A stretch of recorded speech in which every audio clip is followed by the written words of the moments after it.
Welcome to Quality Branding Hub. The channel is for the quality control engineer, site engineer, and the civil engineer who are working in the construction field. In this channel, we are dealing with anything and everything which is required to get success in the construction. Now, what does it mean success? Success means the project success as well as the engineer success. So, what is the strategies need to get success in the career? We are also discussing in this channel. So, what is today's topics? Today's topics is all about the quality control. That is about a bentonite clay. This bentonite clay we are using for our piling work. But what is bentonite clay? What is the IS code? What is the properties and why you are using and when to use? That all we are discussing today. So stay tuned until the end to get the full information. And if you are new in my channel, kindly subscribe my channel and hit the bell icon so that whenever I upload a new video, you will get immediate notification. So without wasting time, let's jump into the subject, that is bentonite clay in the piling work. So in the cast in situ board pile, we whenever we are boring, we need to use bentonite slurry into the board. But why you are using that one, that we need to know. But before that, the first things first, that is what is bentonite clay. So let me zoom it. Okay, so bentonite clay is a naturally occurring, highly absorbent clay, primarily composed of the mineral morillinite formed from weathered volcanic ash, known for its ability to swell and form a gel when mixed with water.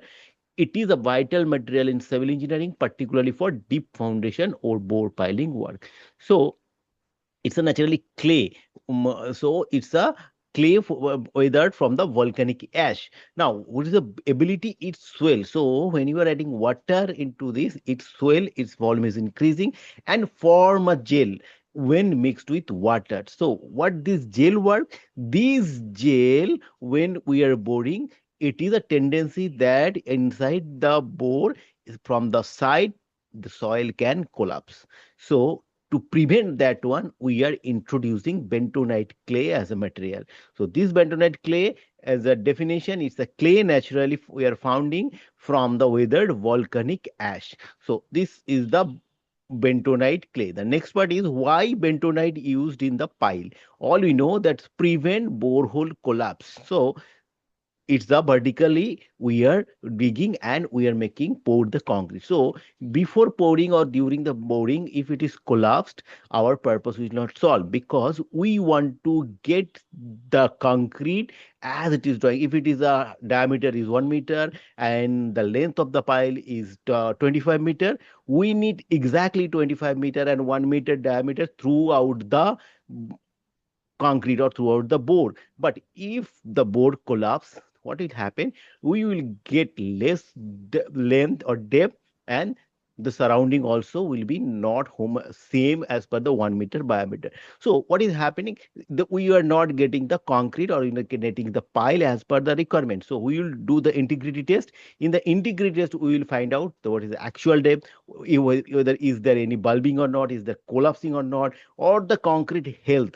So it is a problem for the boring inside the uh, soil. So to prevent that one, we are introducing bentonite. This slurry provide hydrostatic pressure against the excavated wall surrounding the soil and preventing cave in. So it's prevent borehole collapse. Then creates a waterproof seal. It minimizes water seepage into the surrounding soil, which helps maintain the structural integrity of the hole.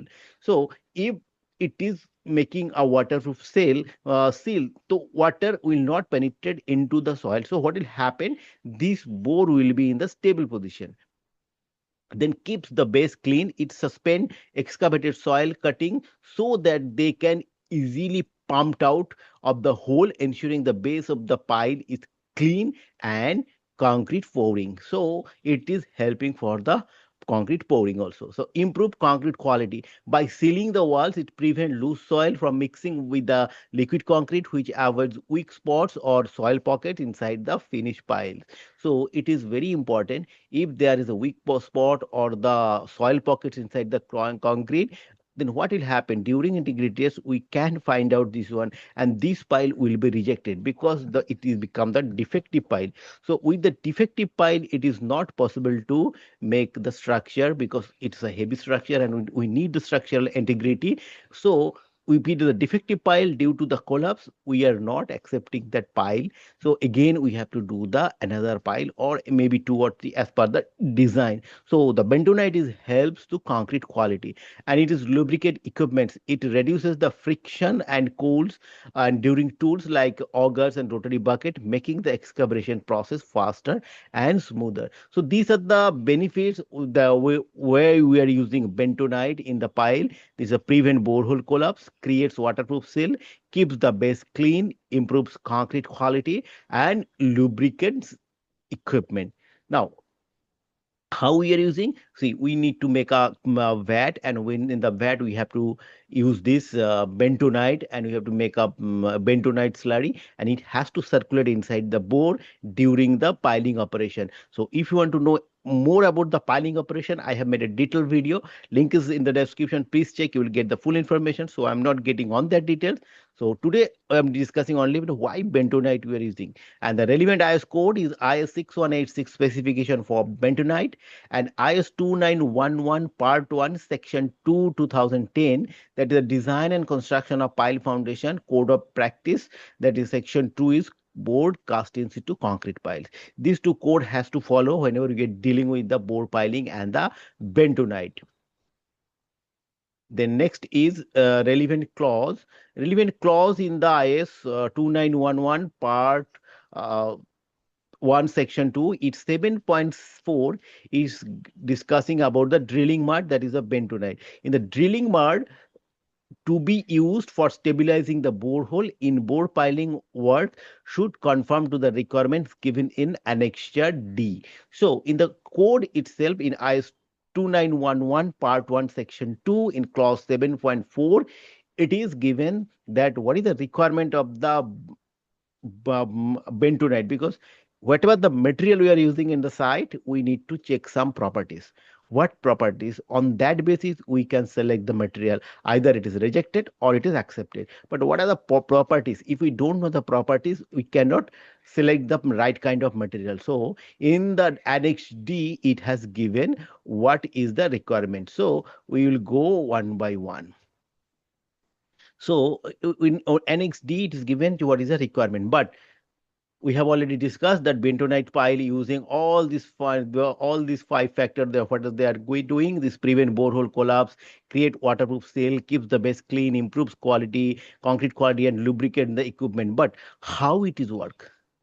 Because it has to know that we are using bentonite for this benefit, but how this bentonite works like this. See here in the clause D.2 in the Annex D of IS 2911 Part 1 Section 2, what is saying, the action of bentonite in stabilizing the side of the boreholes is primarily due to the thixotropic property of bentonite. The thixotropic property of bentonite suspension permits the material to have the consistency of a fluid when introduced into the trench or hole. When left undisturbed, it forms a jelly-like membrane on the borehole wall, and when agitated, it becomes a fluid again. So thixotropic property is like that. It can be stable when it is not disturbed, and it becomes fluid when we are disturbing. So this property you are using in the soil compacting concrete using the viscosity modifying agent. So this property also here, this thixotropic property is also to be introduced here for the bentonite, because this bentonite has the thixotropic property. Here you can see this bore here. Now this zone of remolded soil, what is happening? This is become due to the thixotropic property. It's a make a gel form and make a water seal, and when it is undisturbed, whenever it disturbed again, it is forming a gel. So what is happening if it is a become a jelly formation? So soil from the surroundings cannot come inside the borehole, and our borehole is clean.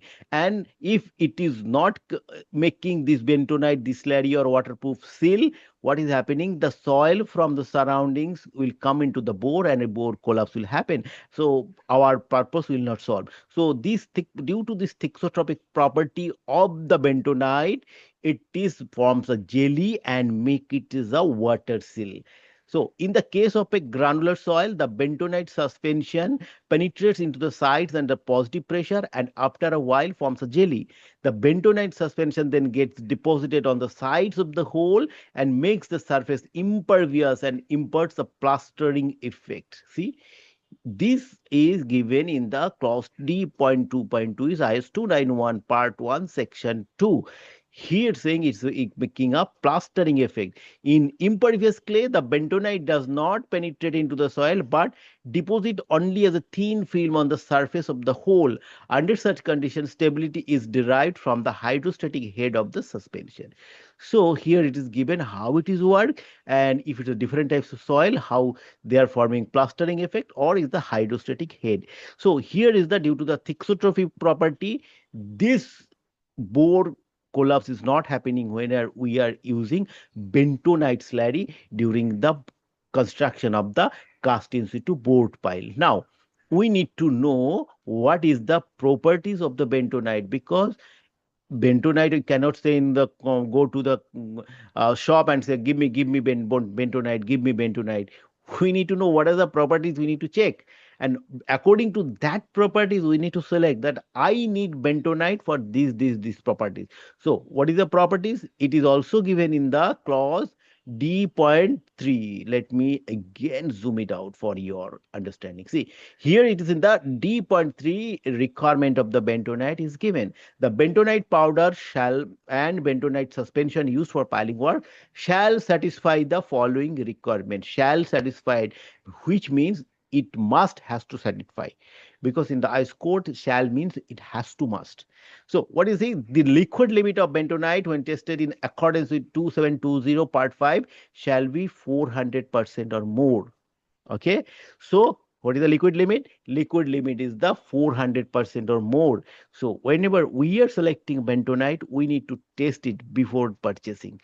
Then the bentonite suspension shall be made by mixing it with fresh water using a pump for circulation. So we have to mix it with water and we have to make a slurry. But what is the specific gravity of the slurry? That we have to need, because in the soil what how much bentonite I have to add, 1 bag, 2 bag, 3 bag, that we need to check, because 1 bag is 50 kgs and this also has the expiry date. So whenever you are getting the bentonite bags, you have to check whether it is inside the expiry date or not. If not, it has to reject immediately. So best product is within 12 months we have to use. Here it is saying the density of the freshly prepared bentonite suspension shall be between 1.03 to 1.1 gram per milliliter depending upon the pile dimension and the type of soil in which it is to be bored. So a code has given our guidelines.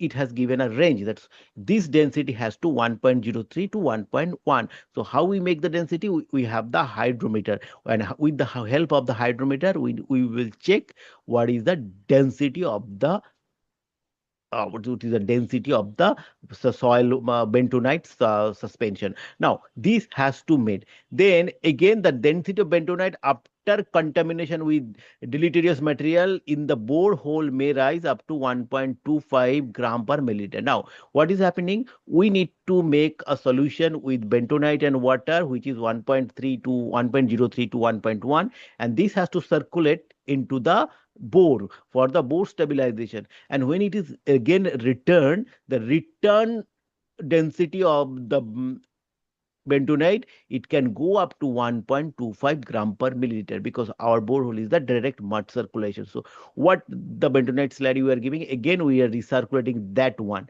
Now this should be brought down to at least 1.12 gram milliliter by flushing before concreting. So here it is a catch. Now first we have to make the bentonite suspension, which density is 1.03 to 1.1. Now it has to circulate into the bore during the boring, and it can go up to 1.25 milliliter gram per milliliter. Now after completion of the boring and after lowering of the reinforcement cage, but before concreting, we need to flush the board so that there will be no soil or there is no collapse. So when we are flushing that one, until and unless the density of the return bentonite slurry is become 1.12 gram per milliliter, we have to continue the flushing, and when we are getting that density we can start the concrete. But before that it is not advisable